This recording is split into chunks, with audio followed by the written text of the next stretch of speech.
Hello আসসালামু আলাইকুম আশিকুর রহমান তুষার চলে আসছি এটিসি অ্যান্ড্রয়েড টোটো কোম্পানি থেকে অ্যান্ড আজকে গরম গরম ভিডিও রেডমি নোট 14 সিরিজের note 14 pro note 14 pro plus এই দুইটা ফোনের হচ্ছে একদম গরম গরম ভিডিও নিয়ে আসছি। আপনারা যারা অভিযোগ করেন যে এটিসি ভিডিও কেন এত লেট করে তাদের অভিযোগটা কিন্তু আজকে রাখতেছি না। 2 দিন আগে খুব সম্ভবত চায়নায় লঞ্চ হয়ে গেল অ্যান্ড ফার্স্ট ইউনিটগুলো আমাদের হাতে চলে আসছে। Note 14 pro and pro plus দুইটা আমরা একই সাথে unbox and first impression video করতেছি আজকে। দুইটা দেখতে কিন্তু একই রকম ভাই। ওকে, আমি একটা দিয়ে আনবক্সিং শুরু করি, যেহেতু দুইটার বক্সের ম্যাটেরিয়াল একই জিনিস। আনবক্স করতেছি নোট 14 প্রোটা, যদিও এটা অলরেডি আনবক্স হয়ে গেছে, আমাদের এটিসির পোলাপাইনি শ্যুটের কাজে আগে আনবক্স করছিল। এই হচ্ছে ভিতরের জিনিসপাতি। প্রথমে এই বক্সের মধ্যে দেখি কি কি আছে, কাগজপাতি যেগুলো থাকে আর কি অ্যাজ ইউজুয়াল। ও এরপরে কাভারটা, সো কাভার যেটা দিছে এবার ট্রান্সপারেন্ট কাভার দেয় নাই, এবার হচ্ছে সলিড ব্ল্যাক কাভার দিছে। দেন থাকে হচ্ছে ফোনটা, কি কালার দেখি, খুব সুন্দর পেস্ট কালার টাইপের লাগতেছে, জোস। এরপরে বক্সের বাকি সেকশনের মধ্যে বড় করে লেখা দেখা যাচ্ছে 45 ওয়াটের একটা চার্জার দিছে। এটা হচ্ছে নোট 14 প্রোতে। এখানে কিন্তু এটা ডাউনগ্রেড হয়েছে অলরেডি, কারণ নোট 13 প্রোতে ছিল 67 ওয়াটের, এবার 45 ওয়াটের। অ্যান্ড যদি কেবলটা দেখি, এটা হচ্ছে USB A to USB C cable. So কেবলটা দিছে 4 অ্যাম্পিয়ারের কেবল। আগে হচ্ছে রেডমি এই ফোনগুলোর ক্ষেত্রে 6 অ্যাম্পিয়ারের কেবল দিত, এবার কিন্তু 4 অ্যাম্পিয়ারের কেবল দিছে। যারা জানা দরকার যাদের, তাদের জানাই দিলাম। সো এই ছিল আনবক্সিং নোট 14 প্রোটা। অ্যান্ড নোট 14 প্রো প্লাসও একই জিনিস থাকবে, জাস্ট বক্সের মধ্যে 90 ওয়াটের চার্জার থাকবে নোট 14 প্রো প্লাসের ক্ষেত্রে। So here are the device, note 14 pro, note 14 pro plus, Chinese variant এই দুইটা। অ্যান্ড আমি জানি সবার আগে আপনাদের মনে যেই প্রশ্নটা আসতেছে সেটা হচ্ছে ভাই কত দাম অ্যান্ড কই থেকে কিনবো। আমি বলতেছি তাহাম টেক, ওরা হচ্ছে আমাদের আজকের ভিডিও স্পন্সর। বাংলাদেশে সবার আগে হচ্ছে note 14 pro and pro plus ওরা ঢুকাইছে। ওরা হচ্ছে 2 পিস পাঠিয়ে দিছে আমাদের কাছে। এখনো যদিও সেলের ইউনিটগুলো আসে নাই, সো আমরা এক্সাক্ট প্রাইসটা মুখে বলতে পারতেছি না। অ্যান্ড আগেই বলে রাখি, মাত্র বাংলাদেশে ঢুকছে, এখন প্রাইস অনেক বেশি থাকবো। আমরা সাজেস্ট করতেছি না এত বেশি দামে কিনেন, আর কয়টা দিন যাইতে দেন, দামটা একটু স্টেবল হোক, তারপর কিনতে পারেন। কিনতে গেলে তাহাম টেকে যেতে পারেন, যমুনা ফিউচার পার্কে তাদের শপ, ইস্ট সার্কেল যে কোডটা আছে এইটার পাশেই শপ। আমি কন্ট্যাক্ট নাম্বার দিয়ে দিচ্ছি, ফেসবুক পেজের লিঙ্ক দিয়ে দিচ্ছি, আপনারা যোগাযোগ করতে পারেন তাহাম টেকের সাথে। তাদের ওয়েবসাইট হচ্ছে tahamtek.store। Note 14 pro plus, note 14 pro দুইটাই কিন্তু অনেক সিমিলারিটিস আছে, অনেকখানি চেঞ্জ আছে আগের সিরিজ থেকে অ্যান্ড আগের ভার্সনগুলো থেকে। আমার এই হাতেরটা নোট 14 প্রো প্লাস, যেটা হোয়াইট কালার, অ্যান্ড এটা হচ্ছে নোট 14 প্রো। সো আমি হচ্ছে প্রথমে বিল্ড কোয়ালিটি নিয়ে বলবো, কারণ এইখানে অনেক কিছু সিমিলার।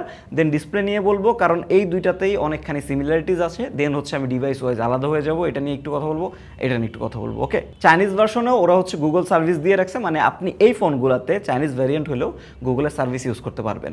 এখন যদি বিল্ড কোয়ালিটির কথা বলি, ভাই ওরা মার্কেটিং টার্মই রাখছে দ্য কিং কং স্টাইল, নাকি দ্য কিং কং ডিউরেবিলিটি, এই টাইপের কিছু একটা ব্যাপার স্যাপার। মানে অ্যাজ ইউজুয়াল যেই চাইনিজ ট্রেন্ডটা চলতেছে, ভাঙ্গা ভাঙ্গির আছাড় মারার, হ্যাঁ আমি আছাড় মারতেছি না এখন, বাট এটা দিয়ে ফল ভাঙতেছে, আছাড় মারতেছে, গাড়ির তলে ফালাইতেছে, সেই জিনিসটা মোটামুটি একটা লেজেন্ডারি লেভেলের কন্টিনিউ হয়েছে নোট 14 সিরিজে আইসা। ওরা এবার দাবি করতেছে মেটাল ফ্রেম যেটা দিছে, অ্যালুমিনিয়াম অ্যালয় ফ্রেম, দুইটা ফোনের ক্ষেত্রেই সিমিলার। অ্যান্ড এটা প্রচুর পরিমাণ রিজিড করছে। এরপর প্রত্যেকটা পার্টস, যে ইন্টারনাল মেজর পার্টসগুলো আছে, সেগুলোর মধ্যে সফট কুশনিং করা হয়েছে, যাতে আপনার ফোনটা যখন পড়বে ওই শকগুলো অ্যাবজর্ভ করতে পারে। ইভেন আইপি রেটিংয়ের সময় এই ফোনগুলো IP66, IP68 অ্যান্ড IP69K তিনটা রেটেড ভাই। মানে ওরা ডিউরেবিলিটির ক্ষেত্রে কোনো সিঙ্গেল ছাড় দেয় নাই। ফ্রন্টাল ডিউরেবিলিটির ক্ষেত্রে, মানে যখন এইভাবে পড়বে স্ক্রিনের উপর, সেইটা 200% করা হয়েছে, মানে আগের থেকে অনেক বেশি শক্তিশালী করা হয়েছে সবভাবে। এইখানে একটা মজার ব্যাপার হচ্ছে কর্নিং গোরিলা গ্লাসের ইউসেজ এবার অনেক বেশি হয়েছে। যেমন নোট 14 প্রো প্লাস যেটা, এটা সামনে পিছনে দুইটাই গোরিলা গ্লাস। এখন সামনেরটা ভিক্টাস 2, এটা আমরা কনফার্ম হয়েছি, বাট পিছনেরটা কোন মডেল সেটা এক্স্যাক্টলি বোঝা যাচ্ছে না এখনো। অন্যদিকে নোট 14 প্রো যেটা, এইটার ফ্রন্টে কর্নিং গোরিলা গ্লাস ভিক্টাস 2 ব্যবহার করা হয়েছে, পিছনে মোস্ট প্রবাবলি নর্মাল গ্লাস। আর এইটার আরেকটা ভ্যারিয়েন্ট আছে, অন্য কালার ভ্যারিয়েন্ট, সেটার মধ্যে আবার কিন্তু ভিগান লেদার, সো ওইটা পিছনে গ্লাস নাই। অন্যদিকে আইপি রেটিং নিয়ে একটু মানুষের টেনশন হবে বা কোশ্চেন থাকবে, সেটা ক্লিয়ার করি। IP68 আপনারা শুনছেন, হ্যাঁ ওরা বলতেছে, দাবি করতেছে 2 মিটার পর্যন্ত 24 ঘন্টা এই ফোনগুলো পানির মধ্যে সাবমার্জড হয়ে থাকতে পারবে। এটা কিন্তু বেশ বড় একটা ক্লেম। অ্যান্ড IP69K এই টার্মটা মোবাইল ফোনের ক্ষেত্রে নতুন, এটা মোটামুটি ইন্ডাস্ট্রিয়াল একটা স্ট্যান্ডার্ড টাইপের ব্যবহার করা হয়। অ্যান্ড স্পেশালি যখন জেট ওয়াটার, যেটা হচ্ছে পানি জেট ওয়াটার স্প্ল্যাশ করে, সেই জেট ওয়াটারের ক্ষেত্রে এইটা সামনে পিছনে দুই পাশ থেকেই মোটামুটি রেজিস্ট্যান্ট, মানে নেক্সট লেভেলের একটা ওয়াটার প্রুফিং বা ওয়াটার রেজিস্ট্যান্সি হচ্ছে এই দুইটা ফোনটায়। আচ্ছা, ওদের যে বিল্ড কোয়ালিটি অ্যান্ড ডিউরেবিলিটি টার্মগুলো আছে, এগুলোর বাইরে যদি যাই, আমি যদি একটা একটা করে ফোন দেখি ভাই নোট 14 প্রো প্লাসটা হাতে অনেক বেশি প্রিমিয়াম লাগতেছে। যদিও ক্যামেরা মডিউলটা আমার না পছন্দ হইতেছে না, আপনাদের কি পছন্দ হইতেছে একটু কমেন্টে জানান তো ক্যামেরা মডিউলটা কেমন লাগলো। বাট এইটার ডিজাইনের ক্ষেত্রে কিন্তু এক এক পার্ট এক এক রকম, অ্যান্ড নোট 14 এর ফ্রেমটা কিন্তু হচ্ছে এই কালারের সাথে মিলাই দিছে। বাট একটা জিনিস, নোট 13 প্রোতে আগেরবার 3.5 মিলিমিটার হেডফোন জ্যাক পোর্ট ছিল, এবার কিন্তু note 14 প্রোতে 3.5 millimetre headphone Jack port নাই। সো আমি যদি এবার বডি দেখি, নিচে সিম কার্ড স্লট আছে, সিম কার্ড স্লটে মাত্র 2টা সিমই জায়গা হবে, আপনি কোনো হচ্ছে হাইব্রিড স্লট পাচ্ছেন না। এবার power button and volume rocker দুইটাই এবার ডান পাশে দেওয়া হয়েছে, দ্যাট ইজ গুড। যাই হোক, এই হচ্ছে আর কি note 14 pro and note 14 pro প্লাসের বাহ্যিক অবস্থা। এবার আমরা হচ্ছে ডিসপ্লের দিকে যাই। সো এবার ডিসপ্লের পার্ট দুইটাতেই আমাদের দেখা অনুযায়ী, আমাদের স্পেক জানা অনুযায়ী সিমিলার ডিসপ্লে দিয়ে দিয়েছে। 6.67 ইঞ্চের ওলেড প্যানেল দিছে, 120 হার্জের রিফ্রেশ রেট আছে, 1.5 কে হচ্ছে এগুলো রেজুলেশন, HDR10+ আছে। আমরা চেক করছি নেটফ্লিক্সের হচ্ছে ফুল এইচডি দেখতে পারবেন, ওগুলা নিয়ে কোনো প্যারা নাই। অ্যান্ড ফিঙ্গারপ্রিন্ট আমি দেখাই দিই, আমি হচ্ছে এটার মধ্যে আমার আঙ্গুল এনরোল করছি অলরেডি, অ্যান্ড এটা হ্যাঁ ভালোই ফাস্ট লাগতেছে। সো এখানে যে চেঞ্জটা আসছে, নোট 14 প্রো এবার কার্ভড হয়ে গেছে। এটার আগেরটা কিন্তু কার্ভ ছিল না, ফ্ল্যাট ডিসপ্লে ছিল, এবার স্লাইটলি কার্ভড হয়েছে। আপনারা যারা কার্ভ নিয়ে বেশি ভয় পান ভাই, এই কার্ভগুলো কিন্তু খুবই সামান্য কার্ভ, অ্যান্ড আমার কাছে ডিসপ্লেটা দেখতে সোফার ভালো লাগতেছে। এগুলো অনেক বেশি ব্রাইট হয়, অ্যান্ড বেজেলসগুলো আরেকটু কম হইতে পারতো I think, but mid range phone হিসেবে ঠিকঠাক আছে। একটার বেজেলস একটু কম বেশি আরেকটা থেকে। সো আপনারা ডিসপ্লে নিয়ে জানলেন, আপনারা বিল্ড কোয়ালিটি নিয়ে জানলেন। এখন হার্ডওয়্যারের ব্যাপারে কি আছে, শাওমি রেডমি ইউজাররা হার্ডওয়্যারের ব্যাপারে বেশি চিন্তিত থাকে। সো আমার হাতে যেটা নোট 14 প্রো, এটাতে ব্যবহার করা হয়েছে মিডিয়াটেক ডায়মেনসিটি 7300 আলট্রা চিপসেটটা। অ্যান্ড এই চিপসেটটা নিয়ে আমি যখন গুগল করতেছিলাম ভাই, এখনও কোনো ডাটা আসে নাই, মনে হয় ফার্স্ট ইমপ্লিমেন্ট করছে, যেটাতে 7300 আলট্রা ব্যবহার করা হয়েছে। সো আমরা যখন একটু গভীরে যাচ্ছিলাম তখন দেখলাম যে 7300 আলট্রা নিয়ে কোনো ডাটা পাওয়া যাচ্ছে না। আমরা ভাবলাম আচ্ছা 7300 যেটা ডায়মেনসিটির, ওইটা CMF1 ইউজ হয়েছে, তারপর হচ্ছে iQOO Z9S ওই ফোনটাতে ইউজ করা হয়েছে। সো ওইটার থেকে আলট্রা মডেল 5%-এর মতন বেশি হবে মোটামুটি, এই রেঞ্জে হওয়ার কথা। অ্যান্ড আমরা সিমিলারিটিসও পাইছি। আমরা আগের যে ডায়মেনসিটি 7200 ছিল ওইটার সাথে ওইটার যে আলট্রা ভার্সন সেটার কম্পেয়ার দিছি, অ্যান্ড কম্পেয়ার রেজাল্ট দেখলেই বোঝা যায় মোটামুটি 19-20 টাইপের একটা রেজাল্ট। গেমিংয়ের ক্ষেত্রে আলট্রা ভার্সনটা একটু বেশি হয়। সো এবার আমরা এস্টিমেট করতেছি সিমিলার জিনিসই হবে। 7300 যেটা আছে ওইটার চার্ট অলরেডি নেটে অনেক আছে, ওইটার থেকে এটার আলট্রাটা ধরেন 5% বেটার হবে এইরকম। অন্যদিকে আপনার নোট 13 প্রোর সাথে নোট 14 প্রোর যখন কম্পেয়ার করবেন তখন দেখবেন নোট 13 প্রোতে কিন্তু স্ন্যাপড্রাগন 7S Gen 2 চিপসেট ছিল, অ্যান্ড এইটাতে ডায়মেনসিটি 7300 আলট্রা। আমরা এই দুইটার মোটামুটি একটা কম্পেয়ার করে দেখছি, অ্যান্ড ওই যে 5-7%-এর মতো ডিফারেন্স এরকম হবে, একটা ইনক্রিমেন্টাল আপগ্রেড। আপনি জিপিউর ক্ষেত্রে যেহেতু ডায়মেনসিটি, জিপিউর ক্ষেত্রে একটা মোটামুটি বড় অ্যাডভান্টেজ পাইতে পারেন, বাট মোটামুটি কাছাকাছি ব্যাপার স্যাপারই আছে। এখন এটা স্টোরেজ ভ্যারিয়েন্টের বেলায় 8GB 128GB 8/256GB 12/256 and further variant হয় আর কি। সো 8/256 আমাদের হাতের এই ভ্যারিয়েন্টটা। অ্যান্ড একটা জিনিস নিয়ে একটু ইস্যু হয়েছিল, সেটা হচ্ছে ইউএফএস স্টোরেজ কোনটা আমরা এক্স্যাক্টলি বুঝতেছিলাম না। বাট নোট 14 প্রো এর ক্ষেত্রে আমরা মোটামুটি যেটা ডিটারমাইন হইলাম যে LPDDR4X RAM and UFS 2.2 storage, এটা হচ্ছে নোট 14 প্রো এর ক্ষেত্রে। এরপর আমি ক্যামেরায় চলে যাচ্ছি ডিরেক্ট। নোট 14 প্রো এর 50 মেগাপিক্সেল প্রাইমারি, এটা হচ্ছে সনি লাইটিয়া লাইট 600 যেই সেন্সরটা ওইটা দিছে। সেকেন্ডারি ক্যামেরা যেটা সেটা হচ্ছে 8 মেগাপিক্সেলের আলট্রা ওয়াইড। আমি এখনও বুঝি না, যদিও এটা IMX লেন্স, আমি এখনও বুঝি না কেন যে 8 মেগাপিক্সেল আলট্রা ওয়াইডেই থাকা লাগতেছে এই রেঞ্জের ফোনগুলোর ক্ষেত্রে। অ্যান্ড আরেকটা যেটা দিছে ভাই 2 মেগাপিক্সেলের ম্যাক্রো লেন্স, ওটার ব্যাপারে আপনারাই বলতে পারেন। আর ফ্রন্টে 20 মেগাপিক্সেলের একটা হচ্ছে ফ্রন্ট শুটার দিছে। অ্যান্ড ক্যামেরার ক্ষেত্রে আমি যেটা বলবো যে ওরা ভিডিওতে ব্যাকে 4K 30 FPS পর্যন্ত সাপোর্ট দিছে। প্রাইমারি ক্যামেরায় OIS সাপোর্ট আছে, দ্যাট ইজ গুড। ফ্রন্ট ক্যামেরার ক্ষেত্রে কিন্তু কোনো 4K ভিডিও সাপোর্ট নাই। অ্যান্ড বাদ বাকি একটা জিনিসই থাকে, সেটা হচ্ছে সফটওয়্যার অ্যান্ড ব্যাটারি। আমি ব্যাটারি দিয়ে শুরু করি। 5500 mAh ব্যাটারি দেওয়া হয়েছে, আগের থেকে কিন্তু অ্যাডভান্স হয়েছে, আপগ্রেড হয়েছে। And battery life most probably খুবই ভালো পাওয়ার কথা। অ্যান্ড ব্যাটারি 5500 mAh দিয়েও কিন্তু ওরা ভালো পরিমাণ স্লিম রাখছে ফোনটাকে। এই ব্যাটারির বেলায় আমি একটা কমপ্লেন করছিলাম, সেটা হচ্ছে যে ভাই 67 ওয়াটের থেকে ডাউনগ্রেড হয়ে 45 ওয়াট কেন। তখন রাফিদ দেখাইলো যে ওরা এবার 4 ইয়ার একদম ফ্লুয়েন্সি একটা মানে সার্টিফিকেশন দিতেছে, 4 বছর কোনো প্যারা নিতে হবে না, ফোনের ব্যাটারি ফুলবে না।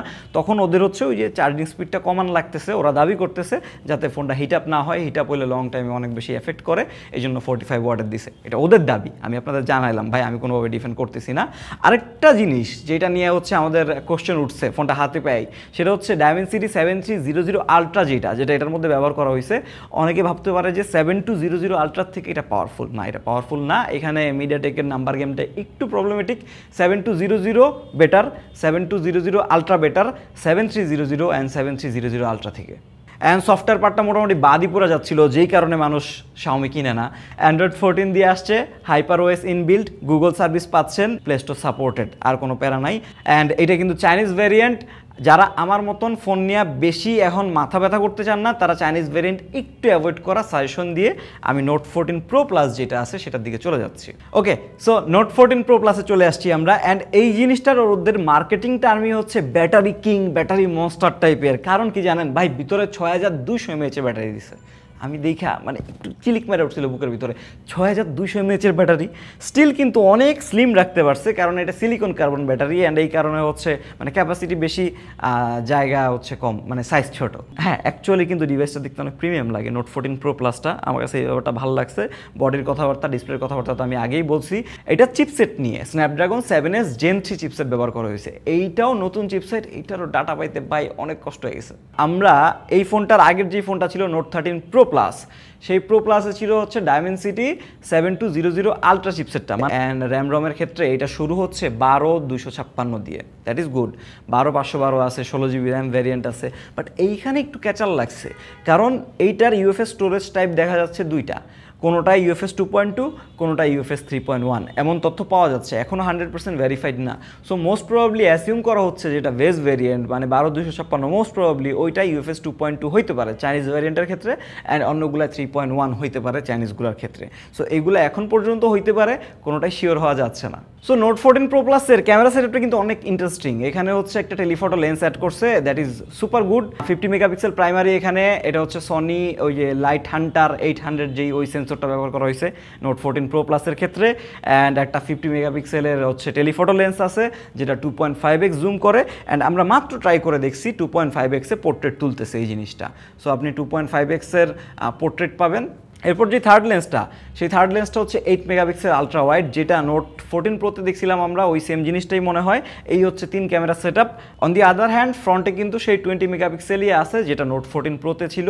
অ্যান্ড ভিডিওর ক্ষেত্রেও একই ব্যাপার স্যাপার ভাই, 4K 30 পর্যন্ত হচ্ছে, এটা প্রাইমারি যাচ্ছে, ওয়াইএস আছে, গুড থিং। আর ফ্রন্টের ক্ষেত্রে ওই যে 1080p পর্যন্ত আপনি ভিডিও করতে পারবেন। এখন কেউ যদি প্রশ্ন করেন যে নোট 13 প্রো প্লাস থেকে ভাই চেঞ্জ কি পাচ্ছেন, হ্যাঁ ডিজাইনে তো দেখতেছেনি, আমি হাতে নিয়ে ফিল পাচ্ছি যে এটা মাছ মোর প্রিমিয়াম। বাট এইটায় এত বড় ব্যাটারি দিচ্ছে 6200 mAh, এই পাশটা ভারী হয়ে গেছে, নিচের পাশটা একটু বেশি ভারী হয়ে গেছে, সেই জন্য আমার কাছে একটু আনব্যালেন্স লাগতেছে অলরেডি ফোনটা হাতে নিয়ে। অ্যান্ড 120 ওয়াটের চার্জার ছিল আগের বার, এবার ডাউনগ্রেড করে 90 ওয়াটের চার্জার দিছে এটার মধ্যে। অ্যান্ড লাস্ট যে চেঞ্জটা সেটা হচ্ছে Android 14 and HyperOS A run করতেছে। HyperOS নিয়ে আমার অভিজ্ঞতা খুবই ভালো আর কি। সো এই ছিল রেডমির নোট 14 প্রো, নোট 14 প্রো প্লাসের আনবক্সিং অ্যান্ড ফার্স্ট ইমপ্রেশন। শুরুতে যতখানি ইনফরমেশন জানানো যায় ততখানি আমরা জানানোর চেষ্টা করছি। ভাই এইগুলার ডাটা না একদম শুরুতে পাওয়াই যায় না, চাইনিজ ল্যাঙ্গুয়েজে থাকে, অনেক কষ্ট ডাটাগুলো জাস্ট পাইতে। সো ফোন দুইটা অনেকখানি হাইপে থাকবে সেটা আমি বুঝতেছি, যদি কোনো মেজর ইস্যু না করে সেই ব্যাপারে। অ্যান্ড এগুলার ডিউরেবিলিটির ব্যাপারে যেদিকে আগায় গেছে ওরা, যেদিকে নিচ্ছে সেটা আমার পছন্দ না, বাট যাচ্ছে কি করার, চাইনিজ স্মার্টফোন ট্রেন্ডটাই সেদিকে যাচ্ছে। যদিও ডিউরেবিলিটির ক্ষেত্রে আমি খুশি হব যে মানে গ্রিন লাইন যদি না পড়ে, সেই ক্ষেত্রে আমি খুশি হব। ফোন হাত থেকে পুরা ভাঙার ক্ষেত্রে আমি যতখানি চিন্তিত তার থেকে গ্রিন লাইন নিয়ে বেশি চিন্তিত। আই থিঙ্ক বেশিরভাগ মানুষ আমার সাথে অ্যাগ্রি করবেন। অ্যান্ড এই মুহূর্তে note 14 pro, note 14 pro plus যে কিনতে হবে এমন কোনো কথা নাই, টাইম দেন ভাই, এখন দাম অনেক বেশি থাকবে। কেউ যদি আপনারা এইসব বুংবাং বুঝাইয়া আপনাদের থেকে ভিউ খাওয়ার চেষ্টা করে যে ভাই দাম অনেক কম, 30,000 টাকা, 25,000 টাকা, 35,000 টাকা, না এইসব শুনেন না, এই দাম আস্তে আস্তে আরও 6 মাসের উপরে লেগে যাবে, ঠিক আছে? ওইসব টার্মস অ্যান্ড কন্ডিশনের আওতায় পড়েন না, এখন অনেক দাম থাকবে, একটু স্টেবল হইতে দেন, গ্লোবাল ভার্সন সামনে চলে আসবে, ইন্ডিয়ান ভার্সন সামনে চলে আসবে, তখন দেখা যাবে এই ফোনগুলোর আসল রূপ কি হালচাল। অ্যান্ড আমি আমাদের স্পন্সরের নামটা আবারও বলে দিচ্ছি, একটু উইয়ার্ড বাট আপনাদের মনে থাকবে, তাহাম টেক, TAHAM টেক। তাহাম টেকের থেকে হচ্ছে আপনারা দেখতে পারেন ফোনগুলো, ওরা এই ফোনগুলোর ক্ষেত্রে যা দেখতেছি ওদের সাপ্লাই চেন স্ট্রং। অ্যান্ড আপনারা হচ্ছে এটিসির ভিডিও যদি এরকম স্ট্রং চান যে দ্রুত দ্রুত ভিডিও দিতেছে, তাহলে কিন্তু আমাদের সাথে কানেক্টেড থাকতে হবে। আমি বলতেছি না সাবস্ক্রাইব করতে ভাই, আমি বলতেছি আমাদের ফেসবুক পেজে যান, ওইখানে একটু স্ক্রোল ডাউন করলে দেখবেন কি এটিসির একটা ব্রডকাস্টিং চ্যানেল আছে, আমরা টোটো কোম্পানির লোক নামে, সেখানে জয়েন করেন, সব আপডেট সবার আগে দিয়ে দেওয়া হয়, এটিসি কী করতেছে, কোন ভিডিও আসতেছে, কী কাবজাব।